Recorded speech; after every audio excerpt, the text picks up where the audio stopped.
আমরা যখন প্র্যাকটিসে যাব ইটস মাই চয়েস, আমি কোন টাইপের ড্রেস পরে যাব।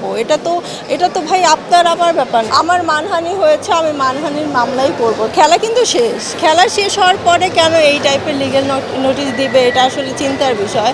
আই থিঙ্ক সে ভাইরাল হওয়ার জন্যই আসছে। খেলার মাঠে অশ্লীলতা ছড়ানোর দায়ে একজন উকিল আপনাদের লিগ্যাল নোটিশ পাঠিয়েছেন, এই বিষয়টি একটু জানতে চাই। এটা তো আসলে আমাদের অর্গানাইজার যারা ছিল তাদের এসেছে, সো এটা আমরা দেখব ব্যাপারটা। আর উনি যেটা করেছে এটা আসলেই ঠিক করেনি, কারণ আমাদের খেলা কিন্তু শেষ, খেলা শেষ হওয়ার পরে কেন এই টাইপের লিগ্যাল নোটিশ দিবে, এটা আসলে চিন্তার বিষয়। আই থিঙ্ক সে ভাইরাল হওয়ার জন্যই আসছে, কারণ এখানে তো আমাদের কোনো দোষ নেই ভাই।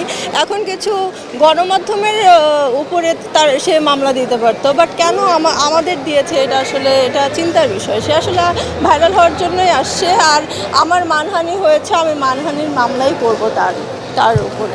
আপনি যেটি বলছিলেন যে আপনার সাথে আমার কথা হচ্ছিল, তখন বলছিলেন যে আসলে যে কোনো পোশাক পরে আপনারা অনুশীলন করতে পারেন, সেটা যদি কেউ ভাইরাল করে সেই বিষয়ের দায়ভারটা আপনাদের নয়, এই বিষয়টা যদি ক্লিয়ার করতেন। আচ্ছা, এখানে তো আমরা স্পোর্টসে খেলাটা দেখিয়েছে, তখন কিন্তু আমরা সবাই জার্সি পরেই খেলেছি, রাইট?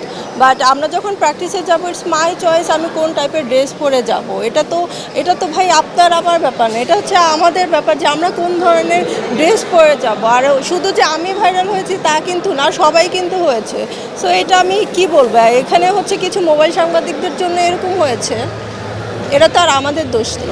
অনেকেই বলছে যে আপনি আসলে ভাইরাল হওয়ার জন্য, কিংবা এই যে ভাইরাল হওয়াটা আসলে আপনাকে এক্সট্রা কোনো সুবিধা দিচ্ছে কিনা, বা এই ভাইরাল হওয়ার সূত্রে আপনি নতুন কোনো কাজের অফার পাচ্ছেন কিনা, এই টুর্নামেন্টটা আসলে আপনাকে অনেকটা আসলে কাভারেজ দিয়েছে কিনা, যেটা আসলে আপনাকে এক্সট্রা কাভারেজ দিয়েছে কিনা, আপনার কাছে মনে হয় কিনা? আসলে অনেকেই এটা মনে করছে, আপনি আসলে এটা কি মনে করেন? কিছুই বলতে পারবো না, কারণ এখন কোথাও গেলে তো অনেক ক্যামেরা থাকে, সবার সামনে আসা হয়, কথা হয়, সো দ্যাটস ওয়াই মেবি।